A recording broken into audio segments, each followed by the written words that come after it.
വിദ്യാർത്ഥികൾ തമ്മിലുണ്ടായ സംഘർഷത്തിൽ കൊല്ലപ്പെട്ട ഷഹബാസിന്റെ സംസ്കാരം നടത്തി. താമരശ്ശേരിയിലെ വാടക വീട്ടിലും പിന്നീട് ചുങ്കം മദ്രസയിലെയും പൊതുദർശനത്തിന് ശേഷമായിരുന്നു പള്ളിയിൽ ഖബറടക്കം. അതിനിടെ ആക്രമണത്തിൽ ഷഹബാസിന്റെ തലയോട്ടി തകർന്നിരുന്നെന്ന് പോസ്റ്റ്മോർട്ടത്തിൽ കണ്ടെത്തി. വലതുചെവിക്ക് മുകളിലായാണ് തലയോട്ടിയിൽ പൊട്ടലുണ്ടായത്. കട്ടിയേറിയ ആയുധം ഉപയോഗിച്ചാണ് മർദ്ദിച്ചതെന്നും പോസ്റ്റ്മോർട്ടം റിപ്പോർട്ടിൽ പറയുന്നു.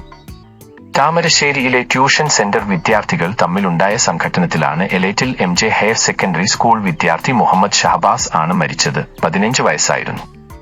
പരുക്കേറ്റ് അതീവ ഗുരുതരാവസ്ഥയിൽ കോഴിക്കോട് മെഡിക്കൽ കോളേജ് ആശുപത്രിയിൽ വെന്റിലേറ്ററിലായിരുന്ന ഷഹബാസ് ശനിയാഴ്ച പുലർച്ചെ 1-നാണ് മരണപ്പെട്ടത്. കഴിഞ്ഞ ഞായറാഴ്ച ട്യൂഷൻ സെന്ററിലെ യാത്രയപ്പിനിടെ ഉണ്ടായ പ്രശ്നങ്ങളുടെ തുടർച്ചയായി വ്യാഴാഴ്ച വൈകിട്ട് ടൗണിൽ വിദ്യാർത്ഥികൾ ഏറ്റുമുട്ടിയിരുന്നു.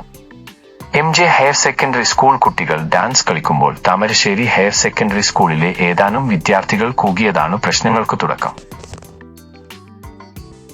ഇതിനു പകരം വീട്ടാൻ വാട്സാപ്പ് ഗ്രൂപ്പ് ഉണ്ടാക്കി കൂടുതൽ കുട്ടികളെ വിളിച്ചുവരുത്തിയാണ് അടിക്കാൻ എത്തിയത്. ട്യൂഷൻ സെന്ററിലെ വിദ്യാർത്ഥി അല്ലാത്ത ഷഹബാസിനെ സുഹൃത്താണ് വീട്ടിൽ നിന്ന് കൂട്ടിക്കൊണ്ടുപോയതെന്നു പിതാവ് സ്ഥിരീകരിച്ചു.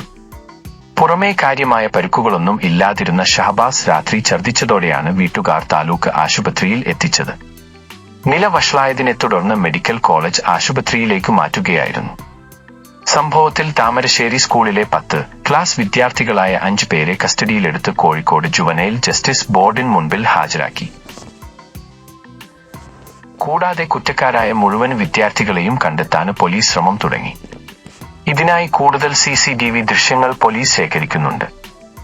ആക്രമണത്തിന് ഉപയോഗിച്ച നഞ്ചക്ക് ഒരു കുട്ടിയുടെ വീട്ടിൽ നിന്ന് കണ്ടെടുത്തിട്ടുണ്ട്. കൊലപാതകത്തിൽ കൂടുതൽ കുട്ടികൾക്കെതിരെ കേസെടുക്കാനാണ് പോലീസിന്റെ തീരുമാനം. വിഷയത്തിൽ നേരിട്ട് ഇടപെട്ടവരെക്കുറിച്ചുള്ള ഡിജിറ്റൽ തെളിവുകൾ ശേഖരിക്കുകയാണ് പോലീസ്. പിടിയിലായ 5 വിദ്യാർത്ഥികൾ സ്ഥിരം പ്രശ്നക്കാരെന്നാണ് പോലീസ് പറയുന്നത്. കഴിഞ്ഞ വർഷം ഈ കുട്ടികളുണ്ടാക്കിയ അടിയിൽ 10ാം ക്ലാസ്സിലെ 2 വിദ്യാർത്ഥികൾക്ക് പരിക്കേറ്റിരുന്നു. അറസ്റ്റിലായ താമരശ്ശേരി ഹയർ സെക്കൻഡറി സ്കൂളിലെ 5 വിദ്യാർത്ഥികൾക്കെതിരെയാണ് നിലവിൽ കൊലപാതക കുറ്റം ചുമത്തിയിരിക്കുന്നത്. ജുവനൈൽ ജസ്റ്റിസ് ബോർഡിൽ ഹാജരാക്കിയ ഇവരെ വെള്ളിമാട് കുന്നിലെ ഒബ്സർവേഷൻ ഹോമിലേക്ക് മാറ്റിയിരിക്കുകയാണ്. തിങ്കളാഴ്ച പോലീസിന്റെ സാന്നിധ്യത്തിൽ ഇവരെ 10ാം ക്ലാസ് പരീക്ഷ എഴുതിക്കും.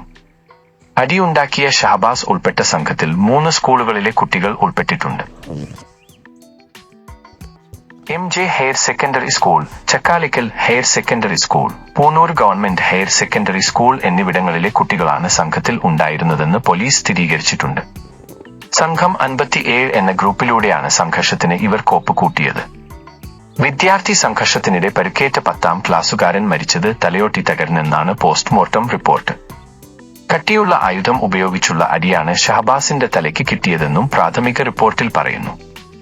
നഞ്ചക്ക് പോലുള്ള ആയുധങ്ങൾ ഉപയോഗിച്ചാണ് ഷഹബാസിനെ മർദ്ദിച്ചതെന്ന കുടുംബത്തിന്റെ ആരോപണം ശരിവയ്ക്കുന്നതാണ് പോസ്റ്റ്മോർട്ടത്തിലെ കണ്ടെത്തലും. ഒരു കുട്ടിയുടെ വീട്ടിൽ നിന്ന് നഞ്ചക്ക് കണ്ടെത്തുകയും ചെയ്തിരുന്നു. തുടർന്ന് പ്രതികളായ വിദ്യാർത്ഥികളുടെ പരീക്ഷാ കേന്ദ്രം മാറ്റി. താമരശ്ശേരി ഹയർ സെക്കൻഡറി സ്കൂളിൽ നിന്നും വെള്ളിമാട് കുന്നിലേക്കാണ് പരീക്ഷാ കേന്ദ്രം മാറ്റിയത്. നേരത്തെ തന്നെ സഹവിദ്യാർത്ഥികളുടെ രക്ഷിതാക്കളും പ്രതികളെ പരീക്ഷ എഴുതിക്കരുതെന്ന് ആവശ്യപ്പെട്ടിരുന്നു. പരീക്ഷാ കേന്ദ്രം മാറ്റുന്നത് സംബന്ധിച്ച പോലീസിന്റെ ആവശ്യം വിദ്യാഭ്യാസ വകുപ്പ് അംഗീകരിക്കുകയായിരുന്നു. KSU, MSF പോലുള്ള വിദ്യാർത്ഥി സംഘടനകൾ പ്രതിഷേധ മാർച്ച് നടത്തുമെന്നും അറിയിച്ചിരുന്നു. പോലീസ് സുരക്ഷയോടെയായിരിക്കും പരീക്ഷ എഴുതിക്കുക. മുഖ്യപ്രതിയായ കുട്ടിയുടെ പിതാവിന് ക്വട്ടേഷൻ ബന്ധമുണ്ട് എന്നാണ് വിവരം. ഷഹബാസിനെതിരായ ആക്രമണം ആസൂത്രണം ചെയ്തതിൽ പ്രധാനിയായ കുട്ടിയുടെ പിതാവിനാണ് ക്വട്ടേഷൻ സംഘങ്ങളുമായി ബന്ധമുള്ളത്. ഇയാൾ TP വധക്കേസ് പ്രതി TK രജീഷിനൊപ്പം നിൽക്കുന്ന ചിത്രവും പുറത്തുവന്നിട്ടുണ്ട്. ഇയാളുടെ വീട്ടിൽ നിന്നാണ് ഷഹബാസിനെ മർദ്ദിക്കാൻ ഉപയോഗിച്ച നഞ്ചക്കും പോലീസ് കണ്ടെടുത്തത്. കുട്ടിയുടെ പിതാവ് തന്നെയാകാം ഇത് കുട്ടിയുടെ കൈവശം കൊടുത്തുവിട്ടതെന്നാണ് പോലീസ് സംശയിക്കുന്നത്. താമരശ്ശേരിയിലെ ട്യൂഷൻ സെന്റർ പരിസരത്ത് വിദ്യാർത്ഥികൾ ഏറ്റുമുട്ടിയ സമയത്ത് ഇയാൾ സംഭവ സ്ഥലത്തുണ്ടായിരുന്നതായും സംശയമുണ്ട്.